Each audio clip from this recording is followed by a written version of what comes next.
अस्सलाम वालेकुम friend and fellows. उम्मीद करता हूँ कि आप सब अच्छे से होंगे और आपकी दुआ से मैं भी बेहतर हूँ। तो आज की वीडियो जौन सी है वो किसी लेक्चर पर या आईसीएसबी के किसी टॉपिक पर नहीं है, बल्कि आज की जौन सी वीडियो है वो मेरे से रिलेटेड है, यानी आईसीएसबी से ही रिलेटेड है। तो जैसा कि आपने थंबनेल पर देखा कि जौन सा मेरा लेटर है वो आईसीएसबी का वो आ चुका है और इसको अभी ओपन करना बाकी है। तो मैंने सोचा कि खुद क्यों ना आप लोगों के साथ इसको ओपन किया जाए और देखा जाए कि हमारा आईसीएसबी का सेंटर कौन सा बना है और हमने कहाँ जाकर अपनी किस्मत को आजमाना है।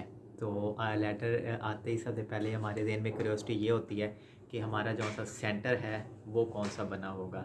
तो आइए इस क्यूरियोसिटी को दूर करते हैं और सबसे पहले हम इस एनवेलप को खोलते हैं और देखते हैं कि हमारा आईएसएसबी का सेंटर कौन सा बना है, कोहाट बना है, मलीर बना है, या फिर हमारी किस्मत गुजरांवाला जाके खुलती है। जी तो अच्छा जी, हम सबसे पहले बिस्मिल्लाहिर्रहमानिर्रहीम हम इसको हमने सील को ओपन किया। आहा हा, अब जी ये है हमारा लेटर, आईएसएसबी का लेटर। ये एक लेटर आया है हमारे साथ और एक ये हमारे पास वो बुकलेट देते हैं जो सी इसमें इंस्ट्रक्शन वगैरह लिखी होती हैं। सबसे पहले जी नेम देखें, नेम ठीक है।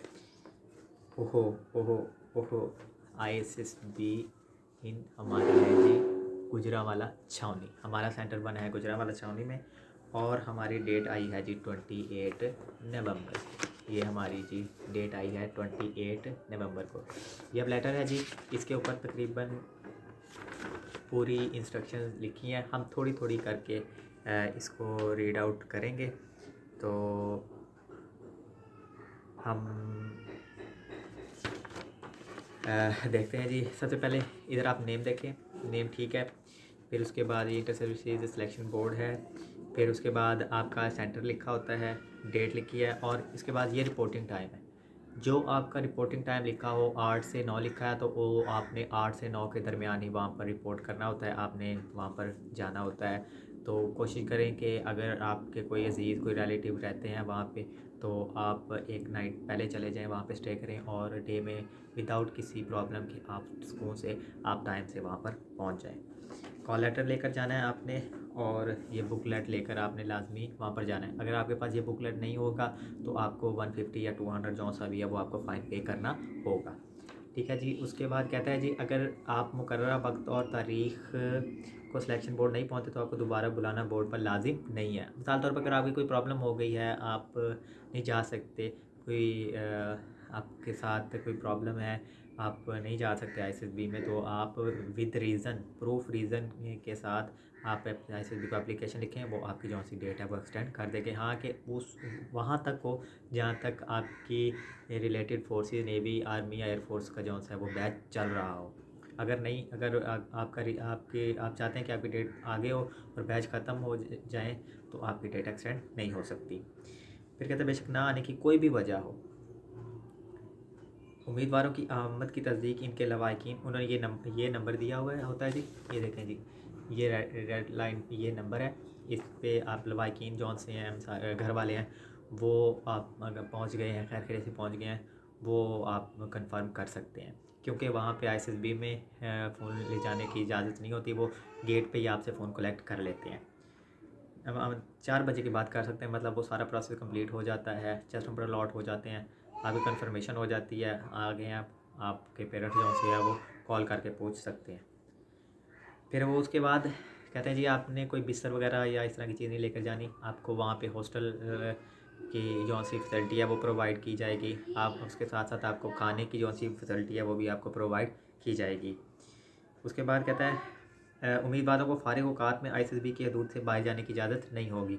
मतलब एक आपके लिए जो सा इनबाउंड एरिया है आपने उसी में रहना है, उसमें ही मेस है, उसमें ही आपका हॉस्टल है, उसी में मस्जिद है, उसी में कैंटीन है, उसी में ग्राउंड है, ईटीसी सब कुछ वहाँ पर मौजूद है। आपको बाहर जाने की इजाज़त नहीं है 3 दिन 4 दिन जितने भी आपने आईसीएसबी में गुजारने हैं। इंडोर गेम्स का भी होता है, वहाँ पे आपके पास स्नूकर वगैरह होती है, बैडमिंटन और इस तरह की 2-3 गेम्स हैं। आप उधर वहाँ पे एलसीडी भी लगी हुई है, आप न्यूज़ वगैरह भी सुन सकते हैं। फिर उसके बाद उजरत अदा करने पर आप कपड़े धुलवा या इस्त्री करवा सकते हैं। जिस दिन आप जाते हैं, आपको रूम अलॉट होते हैं, उसी दिन वहाँ के जो से धोबी होते हैं वो आ जाते हैं। आपने अगर कपड़े कोई धुलवाने हैं या आपने प्रेस करवाने हैं, पहले दिन आप सारे दिनों के कपड़े इकट्ठे आप प्रेस करवा सकते हैं, बाद में वो आपको प्रेस करने नहीं देंगे। साथ ही इस्तेमाल की अशिया मतलब साबुन, तौलिया वगैरह ज़रूर हम लाएँ। मतलब जो आपकी पर्सनल चीज़ इस्तेमाल की चीज़ें हैं, तौलिया, साबुन, perfume, body spray, nail cutter वगैरह, मतलब जो आप समझते हैं कि वहाँ आपके लिए ज़रूरी हैं ये चीज़ें, तो आप लाजमी इसको लेकर जाएँ। फिर दस्तावेज़ात मतलब डॉक्यूमेंट जो से ओरिजिनल आपने लेकर जाने हैं, वो हैं जी आपके रिज़ल्ट कार्ड, मैट्रिक, एफएससी, और अगर आप ग्रेजुएट पर जा रहे हैं तो आपकी डीएमसी, फिर मैट्रिक की सनद और एफएससी की सनद आपके पास लाजमी होनी चाहिए, और ओरिजिनल आईडी कार्ड जो है वो आपने लाजमी लेकर जाना है। अगर फॉर एग्ज़ाम्पल इनमें से आपके पास कोई मौजूद नहीं है, मार्कशीट है और आपके पास सनद नहीं है, तो आप पर लाजिम होता है कि आप बोर्ड से जो है वो एक सर्टिफिकेट बनता है, वो आप लाजमी बनवा कर लेकर जाए।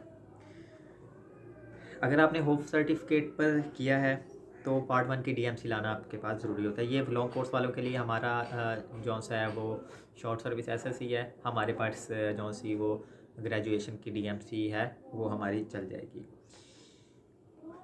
फिर उसके बाद अगर आपने ओ लेवल किया हुआ है तो आप फिर भी आप बोर्ड से इक्विवेलेंस सर्टिफिकेट आपने लाजमी बनवा कर लेकर जाना है। उसके बाद अपना फॉर्म बे या शनाख्ती कार्ड, जिसका मैंने पहले बताया, वो आपने साथ लाजमी लेकर जाना है। उसके बाद ग्रेजुएट है, वो हमने डिस्कस कर लिया कि हमारा ग्रेजुएट कोर्स जो होता है वो क्या होता है। अच्छा जी, फिर वो कहता है जी, फिर अगर वो उम्मीदवार जिन्होंने ग्रेजुएट कोर्स पे किया, मिसाल हमने एसएससी पर किया हुआ है, तो वो कहते हैं कि जो से इश्तिहार पर एडवर्टाइजमेंट पे डॉक्यूमेंट्स लिखे हुए थे जो आप इनिशियल में लेकर गए थे, आप पर लाजिम है कि आप वो सारे जो से डॉक्यूमेंट्स हैं वो आप लेकर आएँ। तो फिर अगर मिसाल तौर पे अगर आपके पास डुप्लिकेट है, आपके पास ओरिजिनल नहीं है, आपने दोबारा निकलवाई हुई है सनद वगैरह, तो फिर भी आप कंट्रोलर इम्तिहान जो सी बोर्ड से वो आप अटेस्टेड करवा के लिख रहे हैं कि ये जो सी आपकी ओरिजिनल है, ये आपकी जाली सनद नहीं है। फिर वो कहता है वो उम्मीदवार जो पसमानदा इलाकों में रहने की वजह से नंबरों में नरमी जिनको दी गई है, रिलैक्सेशन होती है, बलूचिस्तान के कुछ एरियाज़ हैं, ट्राइबल एरियाज़ हैं, जिनके लड़कों को 5% 10% नंबरों में दी गई होती है, तो वो कहता है जी वो ऐसे कैंडिडेट्स अपना जो सा डोमिसाइल है वो लाजमी लिख रहे हैं, क्योंकि उनको प्रूफ देना होता है कि जी हम इस एरिया से हैं और हमें रिलैक्सेशन मिली हुई है, क्योंकि बाकी हमें रिलैक्सेशन नहीं मिलती, हम 60% पे अप्लाई कर सकते हैं, तो उनको रिलैक्सेशन मिलती है, तो उन पे ये लाजिम होता है कि वो अपना जो सा डोमिसाइल है वो लाजमी लेकर जाएं। फिर उसके बाद कहता है जी, अगर आपके पास मिसाल तौर पे इन डॉक्यूमेंट्स में से कोई भी चीज़ मौजूद नहीं होती, कोई एक चीज़ ही मिसिंग होती है जो से हमने पहले डिस्कस किया, तो वो क्या करेंगे, आपको बग़ैर कोई आगे कैरी ऑन किए बगैर आपको वो वापस घर भेज देंगे, आपको आईएसएसबी कॉन्टैक्ट वो नहीं करने देंगे। इसलिए मेक श्योर कर लें कि आप जाने से पहले कुछ भी भूल जाएं, लेकिन अपने जो से ओरिजिनल डॉक्यूमेंट्स हैं सारे डॉक्यूमेंट्स आप कंप्लीट लेकर जाएं, क्योंकि ये आईएसएसबी के लिए ज़रूरी होता है। अल्लाह करे अगर आप रिकमेंड हो जाएं तो ये आपकी जो से ओरिजिनल डॉक्यूमेंट्स होते हैं वो आपके रिलेटेड हेडक्वार्टर में जाने होते हैं। मतलब हमारे यहाँ तो हमारे एनएचक्यू नेवल हेडक्वार्टर में जाएंगे, एयरफोर्स में तो एयर हेडक्वार्टर, या आर्मी में तो आर्मी हेडक्वार्टर में जाएंगे। उसके बाद कहता जी, अगर आपने मालूमात हासिल करनी है तो ये एसएसबी का नंबर दिया हुआ है कोहार्ड का, आप वहाँ से कोई भी डॉक्यूमेंट्स, कोई भी आपकी क्यूरी है वो आप उसको सॉल्व कर सकते हैं। उसके बाद कई ब्रांचेस ऐसी हैं जिनमें जीटीओ होता है, और कई ब्रांचेस ऐसी हैं, नेवी की 2-3 है, अला है, एजुकेशन साइकोलॉजी ब्रांच है, आईटी ब्रांच है, इसमें जीटीओ नहीं होता, तो इसमें आपको जीटीओ ड्रेस लेके जाने की ज़रूरत नहीं होती। जिन बाकी ब्रांचेस में आईएसएसबी की में को जीटीओ होता है, उनमें आपका ड्रेस कोड लिखा हुआ है, इसमें आपने ऑब्स्टेकल्स और टास्क वगैरह के लिए सफ़ेद निकर 2 अदद लेकर जानी है, एक फ़र्स्ट डे के लिए, क्योंकि काफ़ी गंदी और मैली हो जाती है, और अगले दिन अगर आप वो पहनेंगे तो एक अच्छा इंप्रेशन नहीं जाता है, इसलिए कोशिश करें कि आप 2 पेयर लेकर जाएं। ठीक है, पीटी शूज़ जॉगर लेकर जाएं, वाइट एक ही ज़रूर बहुत है, 2 दिन में काम आ जाएगा। जुराबें लेकर जाएं, क्योंकि अगर आपने निकर पहनी हुई है तो आपको सॉक्स पहनना लाजमी होगी वो। फिर स्पोर्ट्स शर्ट सफ़ेद बिल्कुल प्लेन हो, कोई भी वहाँ पे उस पर लोगो मोनोग्राम नहीं होना चाहिए, वो एक अच्छा इंप्रेशन नहीं जाता। सफ़ेद जुराबें, जर्सी ट्रैक सूट आप जा सकते हैं। अब अच्छे ट्रैक सूट में एक रिलैक्सेशन होती है कि आप ट्रैक सूट जो सा है वो आप किसी भी कलर का ले सकते हैं, पर कोशिश करें कि आप वाइट निकर और शर्ट लेकर जाएं। अगर सर्दियां हैं तो आप वाइट ट्राउज़र भी लेकर जा सकते हैं। नीले बॉल पॉइंट 2 अदद आपने लेकर जाने, क्योंकि वहाँ पे जो साइकोलॉजी का टेस्ट होता है फर्स्ट डे में, वो आपने और फॉर्म जो फिलिंग करनी होती है वो आपने अपने बॉल पेन से करनी होती है, वो आपको बॉल पेन जो सी है वो प्रोवाइड नहीं करेंगे। मौसम सरमा का लिखा हुआ है, जिस तरह कि आप शर्ट पर इंटरव्यू वगैरह के लिए लिखे हुए हैं, पैंट शर्ट्स लेकर जाएं, आप वेस्ट कोट लेकर जा सकते हैं। जो भी आपने कम्बिनेशन आपने वो अपने बनाना है वो आप अपनी मर्ज़ी से बना सकते हैं, इस पर आप पे कोई रिस्ट्रिक्शन नहीं होती इंटरव्यू के ड्रेसेस के लिए। लेकिन जो GTO टास्क होता है उस पर आप पे रिस्ट्रिक्शन होती हैं कि आपका जो सा ड्रेस कोड है वो आपने वही रखना होता है। ठीक है जी। सफरी अलाउंस है, तो कहता है जी जो सफरी अलाउंस है वो आपको आपके मौजूदा स्टेशन से, रेलवे स्टेशन से गुजरांवाला स्टेशन तक दिया जाएगा। कोहाट है तो आपको कोहाट के करीब तरीन जो आप रावलपिंडी इस्लामाबाद का रेलवे स्टेशन है जो भी है वटेवर वो आपको दिया जाएगा। मलीर है तो आपको कराची स्टेशन तक आपको, और ट्रैवलिंग अलाउंस आपको वो TADA की सूरत में ट्रैवलिंग अलाउंस जो है डिस्टेंस अलाउंस वो आपको दिया जाएगा। तिब्बी सहूलियात कहता है जी अगर मिसाल तौर पे आपकी तबीयत ख़राब हो जाती है, आपको कोई प्रॉब्लम हो जाता है ड्यूरिंग ISSB में, तो वही ISSB की रिस्पॉन्सिबिलिटी है कि वो आपको वो तिब्बी सहूलत यानी मेडिकल ट्रीटमेंट वो आपको देगी। फिर उसके बाद कहता है जी, कहता है अगर मिसाल अगर उसने, अब ये देखें ये कुछ पॉइंट्स उसने ना अहलियत के दिए, ये हम जल्दी से रीड आउट करेंगे, और अगर इनमें से आप किसी भी चीज़ में आते हैं तो आप ISSB देने ना आए। कहता है जी उस तालीमी मेयार पर पूरा ना उतरता हूँ, मिसाल तौर पे अब ये तो चीज़ लिखी हुई है ना कि अब हमने इनिशियल क्लियर किया हुआ है, अब हम तो सूटेबल है ना, हमारी एजुकेशन पूरी है तो हमें उन्होंने इनिशियल देने दिया, हमारा अप्लाई हुआ है, तो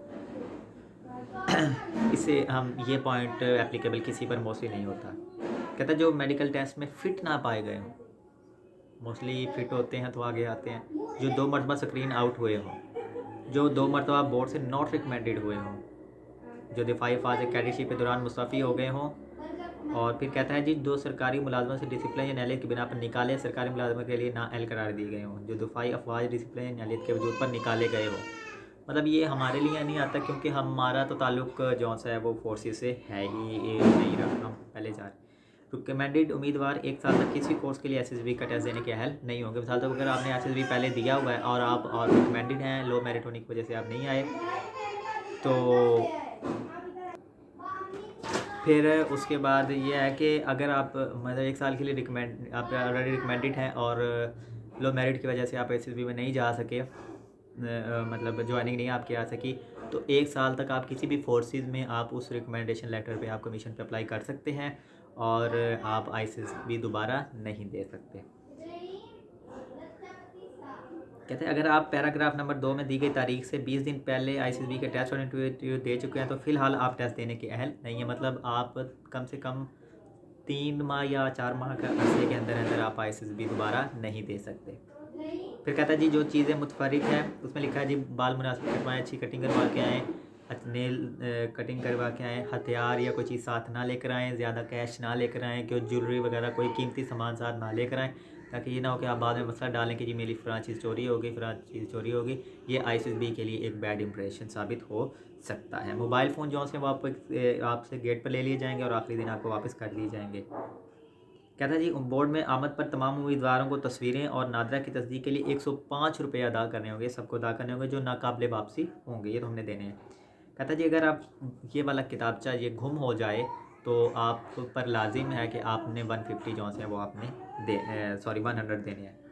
कहते हैं किसी भी नाजायज़ ताल्लुकात कोई ISSB में सिफारिश ना लड़ाएँ, ये आपके लिए जो है वो रिकमेंड होते होते भी आपको नॉट रिकमेंडेशन पकड़ा दी जाएगी। मज़ीद मालूमात अगर आपने हासिल करनी है तो वो ISSB की आप वेबसाइट पर जा सकते हैं और आप मुझे आप फ़ोन करके आप कर सकते हैं। ये जी हमारे पास पूरा एक लेटर था जो हमने इस पे हमने जो सी वो इंस्ट्रक्शन हमने पढ़ी और हमने बताई। इसके मुतालिक अगर आप के ज़हन में कोई भी क्यूरी हो आप लाजमी बताएं, इंशाल्लाह मैं आपकी क्यूरी को दूर करूँगा। अस्सलामु अलैकुम वरहमतुल्लाहि वबरकातुहू।